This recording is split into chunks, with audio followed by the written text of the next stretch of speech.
All right, so this episode is going to serve as a follow-up to the Come Follow Me lessons for this study week right now, and looking at mostly Matthew 17 and Mark 9, where we have talked about the Mount of Transfiguration.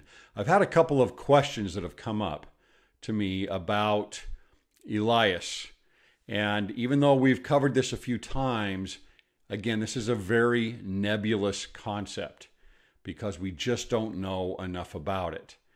And I've had some references given to me about Elijah being on the Mount of Transfiguration, and that Elias refers to Elijah. So let me cover those real quick, and then I want to back up a little bit and give a little bit of an explanation again on Elias and Elijah. These are very crucial to understanding the higher and the lower laws, but there is not anything conclusive yet, I believe. So I'm not going to give any conclusions here, but I am going to give you some information and some food for thought here about who was actually on the Mount of Transfiguration. The references that were given to me was first an article written on LDS.org, or at least placed on LDS.org, by Larry Dahl, D-A-H-L. And he goes over who was on the Mount of Transfiguration, and he quotes mostly Bruce R. McConkie on this. And basically the gist is that when Matthew 17 is talking about Moses and Elias, that it is Moses and Elijah, the prophet from Israel, that called down the fire and listened to the still small voice. And I want to talk a little bit more about that. That's a real possibility, by the way. It's a real possibility that he was there. It would make sense, right? That Elijah was there on the Mount of Transfiguration, where he is known as the holder of the keys to the temple work, to turning the hearts of the fathers to the children and for the children to the fathers, etc. But let's delve in just a little bit more. I wanted to wait more to really delve into Elias and Elijah, to do a full exploration of this concept. But I think that because Come Follow Me, and it's a great thing, has given us more of a desire, I think, to study for Sunday school.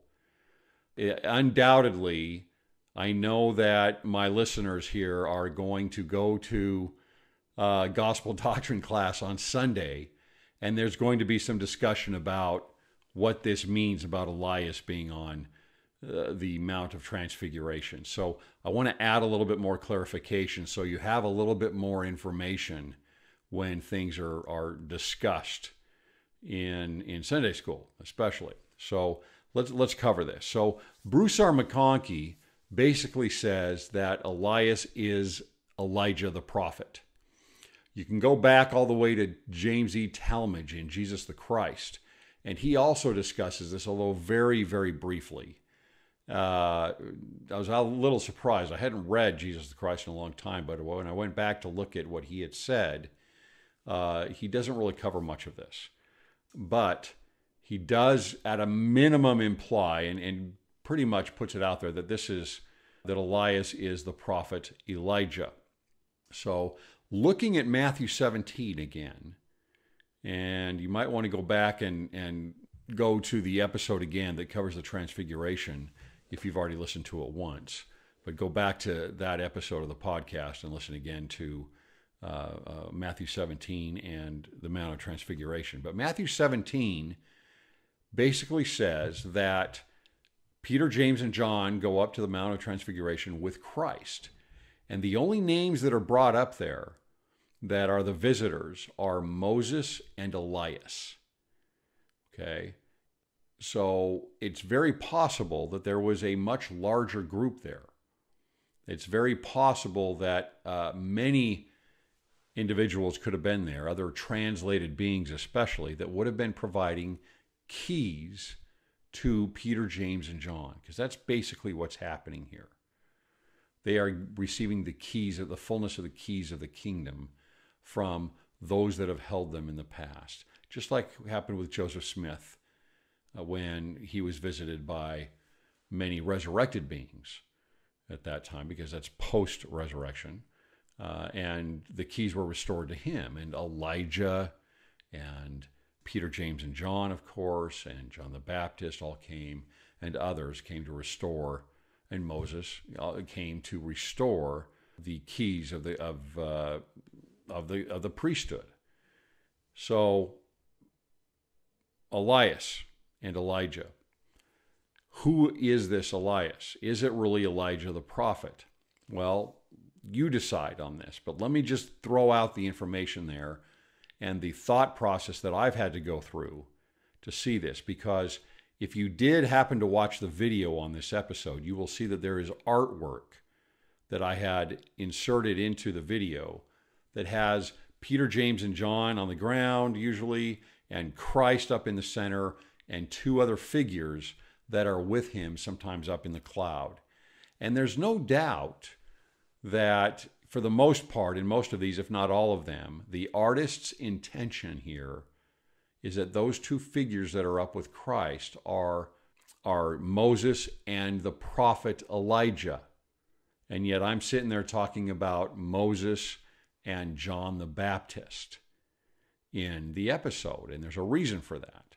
And I'm going over that now, so I'm getting there. All right. So in Matthew 17, I want to go to the Joseph Smith translation of Matthew 17, where we talk about Elias here. So this is what it says. And Jesus answered and said unto them, Elias truly shall come first. So remember, he's responding to Peter, James, and John asking about, isn't Elias supposed to come first? That's what the scribes all say. The scribes all say that Elias comes first to restore all things. It's very cryptic. And they're asking, isn't he supposed to come first?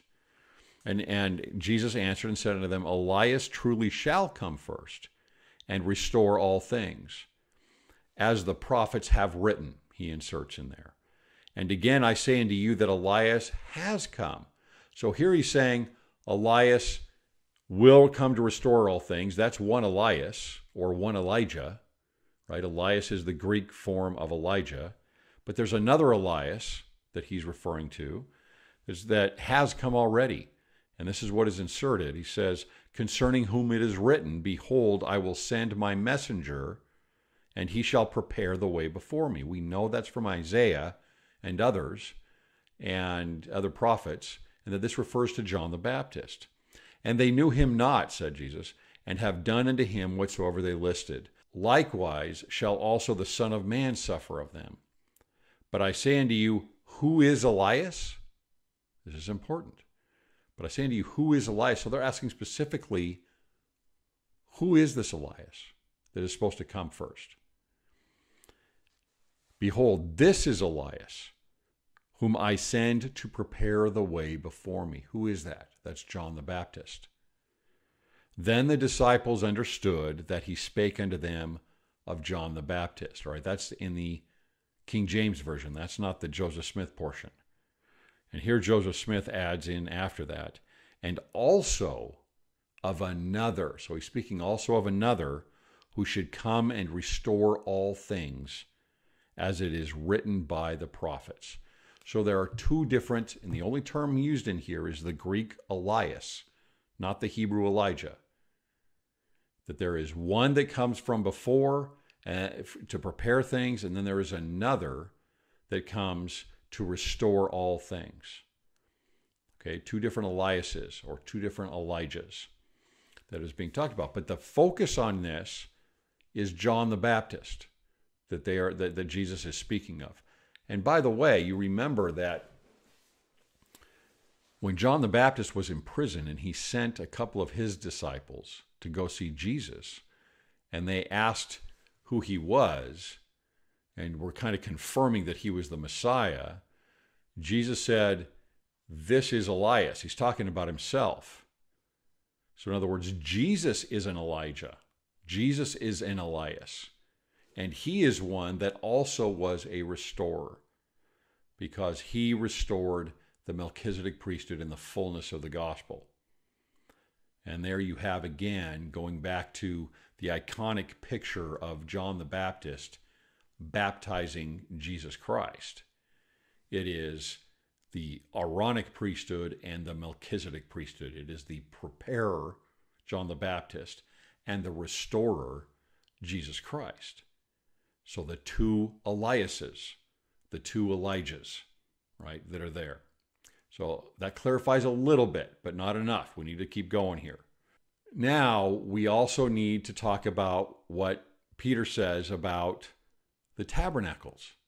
As they're in this vision, Peter asks Jesus, should we make 3 tabernacles? One for you, one for Moses, and one for Elias. Now, we know that John the Baptist was on the Mount of Transfiguration. So, at least according to these 3 tabernacles that Peter is recommending be built, the only people that we know of, the only names that we know of are Moses, Jesus, and Elias. And so far, it appears that who Elias is being spoken of here is actually John the Baptist. Okay, but it's those 3 for sure. It is Jesus, Moses, and Elias. So keep that in mind, right? Only 3 people. Another thing to remember is that I think that this whole concept has got to be put into perspective and to context based on what Joseph Smith was developing with a certain doctrine when he was killed and when he was martyred, and that is the spirit of Elias and the spirit of Elijah. And so he was developing this doctrine that he was receiving information on and inspiration, and as he studied more, and he's receiving light and knowledge about this, but he never really outlined everything on this and didn't speak much about it, though he did some. And he had, again, 2 separate Eliases or 2 separate Elijahs. One he called Elias, which was the preparer, and seemed to be more involved with the Aaronic priesthood. And one he had as that he would call Elijah, which is Elias, but he used the Hebrew name Elijah, which was more to restore things, or fullness of the Melchizedek priesthood being focused in the temple, where we talk about the spirit of Elijah. So putting that into context there, we see that there are 2 different Eliases, and the Joseph Smith translation tells us that also, a preparer and a restorer. So keep that in mind. And then let's go to the Joseph Smith translation of Mark 9, verse 3. And this is also the Mount of Transfiguration. And I don't know that you can be more clear here what Joseph Smith gives us about this. It says very simply, and there appeared unto them Elias with Moses. Or in other words, John the Baptist and Moses. And they were talking with Jesus. So again, we have these 3 tabernacles that they've talked about. We only have 3 names that we know of: Moses, Jesus, and Elias. And very straightforward here, Joseph Smith says that, in other words, it's Elias and Moses. In other words, John the Baptist and Moses. That's about as clear as you can get. Now, Bruce R. McConkie, who has also said that it must be, that it can only be, basically, I'm paraphrasing here, it can only be Elijah that would be Elias on the Mount of Transfiguration. I don't know if that's true, honestly. I don't know. It could be. James E. Talmage said the same thing. But Joseph Smith didn't. right? Joseph Smith didn't. So Joseph Smith is going through, and this is scripture, the Joseph Smith translation. And James E. Talmage wrote a book, and Bruce R. McConkie wrote a book. And they're saying that it's Elijah. So again, that's their opinions. So obviously very important to distinguish between doctrine and opinion. A lot of opinions can be written and in books by very inspired people, but they're not always right when they're writing these books. They may not even be a prophet or even an apostle at the time that they write the books. That's happened a lot in the past. And in fact, it's one of the biggest tools for people that are critical of the church.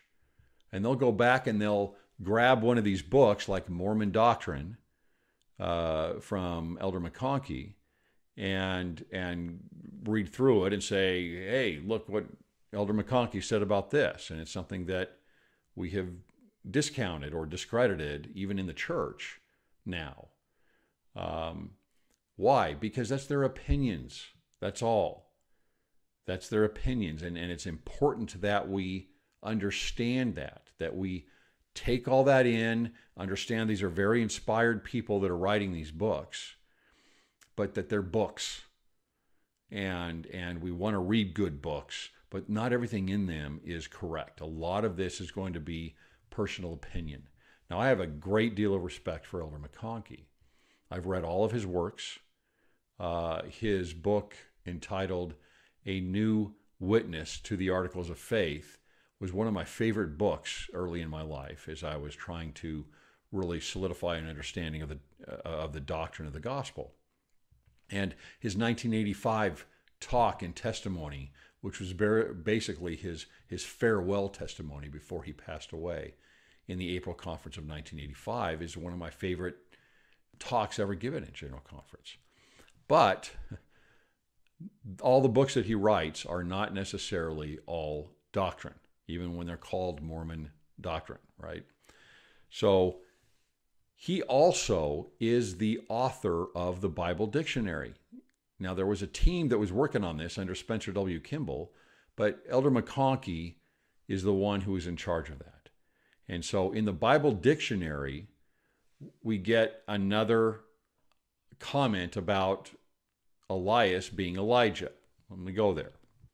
All right, so here in the Bible Dictionary under Elias, this is what basically Elder McConkie gives us here. He says, and this is not scripture either. It's inspired, and now I'm going to get a bunch of people that are mad at me for saying this. But the Bible Dictionary is a study help. It is not the scripture. It's just like a lot of the headings that we have, for example, in the Bible, the chapter headings. Those aren't scripture. There's things that we've written to help us out to understand the scriptures more. And that's what the Bible Dictionary is. It's a tool to help us. I read it all the time. I love reading the Bible Dictionary. I'm a little strange that way, but it is a tool, an inspired tool to help us. This is what it says under Elias. It says, there are several uses of this word in the scriptures. It is the New Testament Greek form of Elijah, which is Hebrew. And then he says that in, for example, the Mount of Transfiguration, he says, Elias in these instances, that example and others, can only be the ancient prophet Elijah, whose ministry is recorded in 1st and 2nd Kings. So he's saying again here in the Bible Dictionary that Elias has to be Elijah. That's not what Joseph Smith said. So that's where some questions here arise. And again, the whole idea here that Joseph Smith has sprung on us about this spirit of Elias and the spirit of Elijah without being able to finish it off is very confusing, because you can see that even with church leaders and great scriptorians like Elder McConkie, even though we see that right in the Joseph Smith translation, he's saying it's Elijah, where Joseph Smith said it was John the Baptist.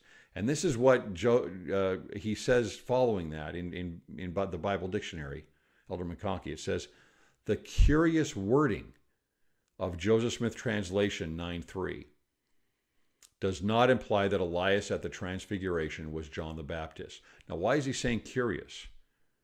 He's saying curious because it seems to be very plain in the Joseph Smith translation that it is John the Baptist. But he says instead that that in addition to Elijah the prophet, John the Baptist was present. Doesn't seem to be what is stated here, but that is what Elder McConkie says. I am not giving you a conclusion here. I'm just trying to give you the information that is out there, because there's more than one statement here from a prophet or an apostle or whoever it might be about who Elias is and what Elijah represents. And I'm guessing, I really believe this. I think that in the future, there is going to be revelation that is given to us that clarifies more the spirit of Elias and the spirit of Elijah that is, for whatever reason, has been held back from us.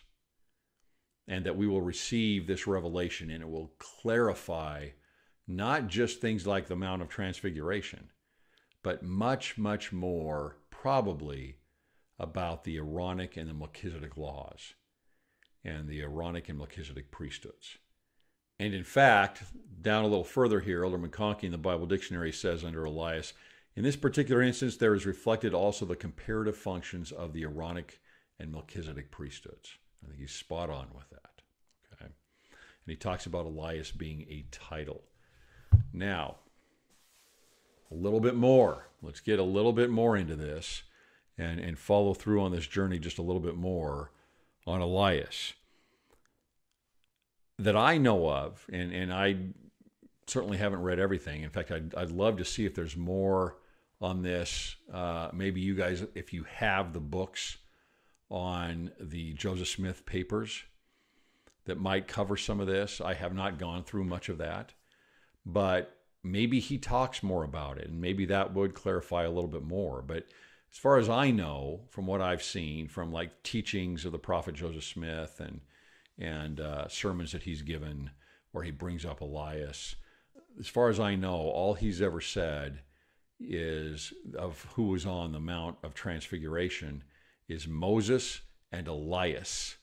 He doesn't bring up Elijah at all. He just brings up Elias.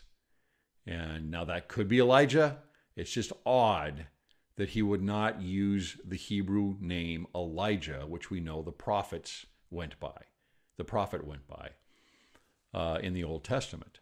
So that's another issue that seems strange to me.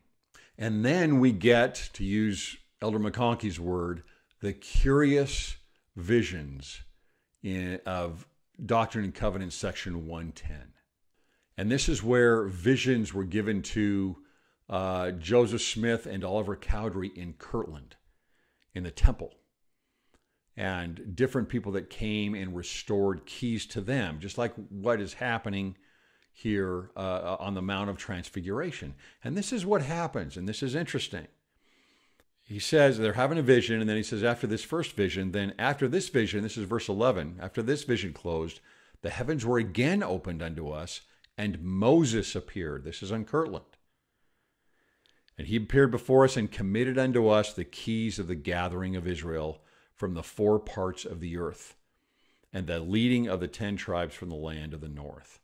So that would make sense that a transfigured Moses, we know he was transfigured, would be on the Mount of Transfiguration, conferring the keys of the gathering of Israel to Peter, James, and John, right? But then this happens in verse 12. After this, Elias appeared and committed the dispensation of the gospel of Abraham, saying that in us and our seed all generations after us should be blessed. Who is that? Well, we're told elsewhere, I'm going to need to get this reference, but we're told elsewhere that there was a man, a prophet, named Elias. Interestingly, again, Joseph Smith uses the term Elias as the Greek name for someone who lived at the time of Abraham. When you would be using Hebrew, you'd think that this would be a Hebrew name. He does this elsewhere in the Doctrine and Covenants, where he uses Greek names for ancient prophets.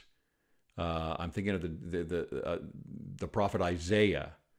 There is a prophet named Isaiah, but he uses the Greek word Isaias.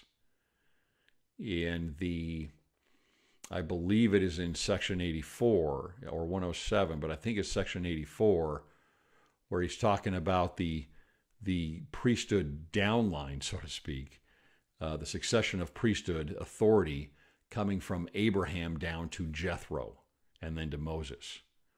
And he uses the name Isaias, which is the Greek form of Isaiah. So here is Moses first and then Elias. Now, is this Elijah? No. How do we know that? Because in verse 13, it says, after this vision had closed, another great and glorious vision burst upon us. For Elijah, the prophet, who was taken to heaven without tasting death, stood before us and said, behold, the time has fully come, and he goes on. So this is Elijah now.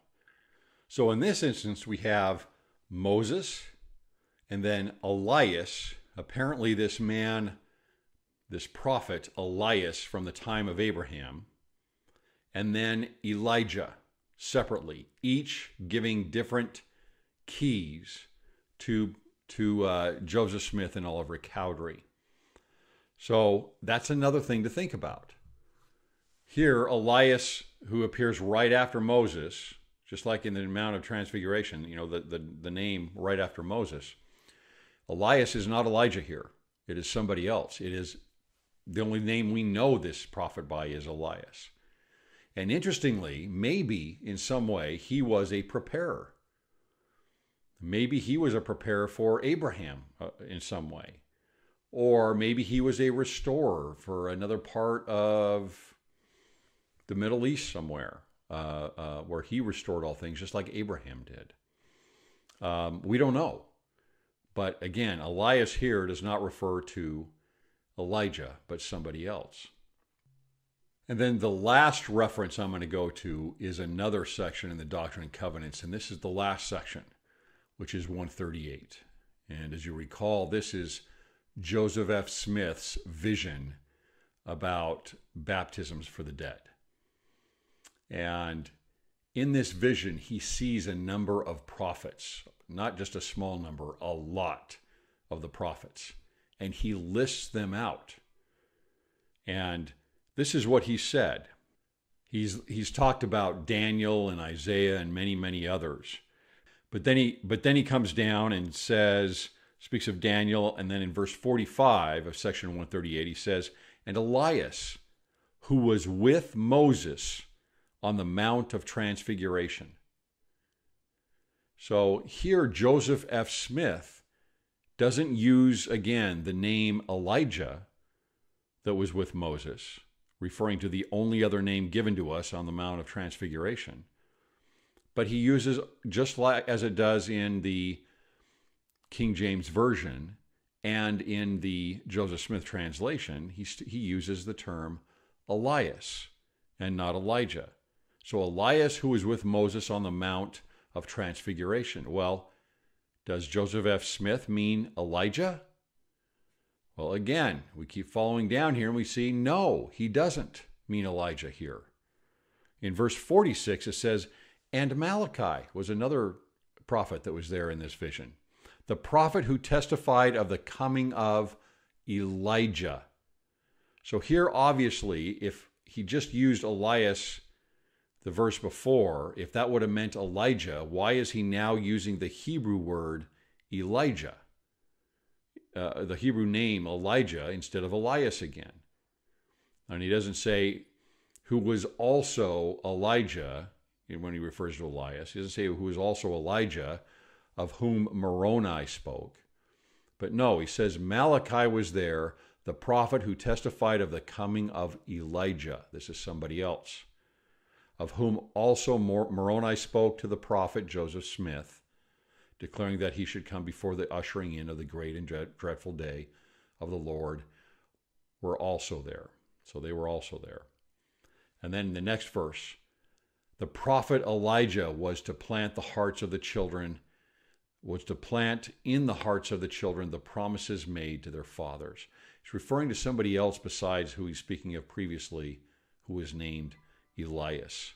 So that gives us a little bit more to think about on this. So when I use and talk about the Mount of Transfiguration, for me, and again, I'm certainly not anything close to a final word on doctrine. These are my opinions that I'm gleaning from my own studies and my own thought process.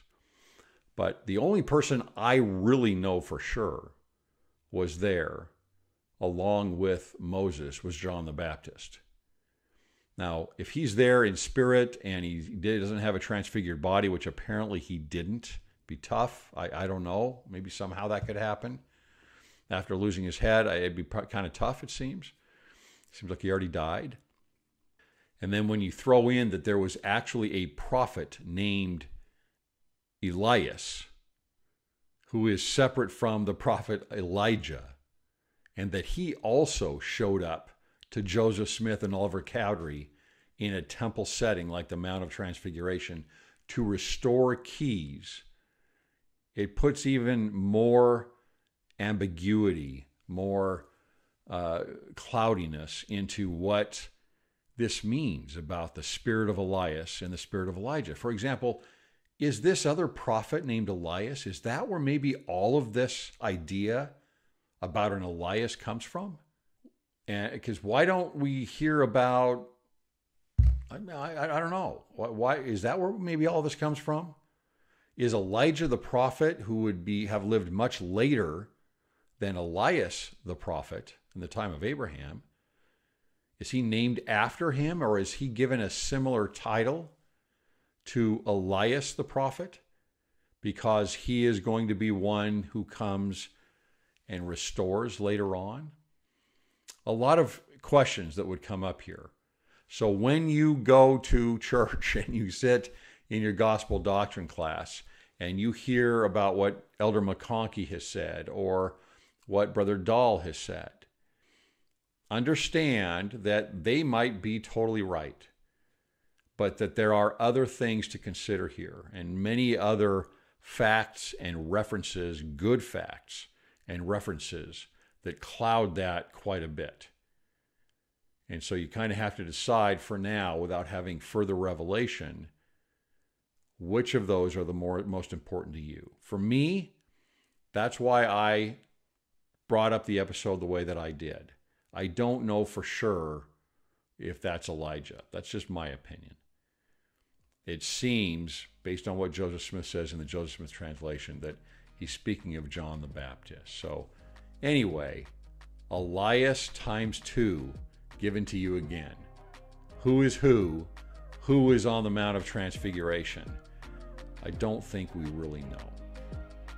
Thanks for listening to this. I'll talk to you again next time.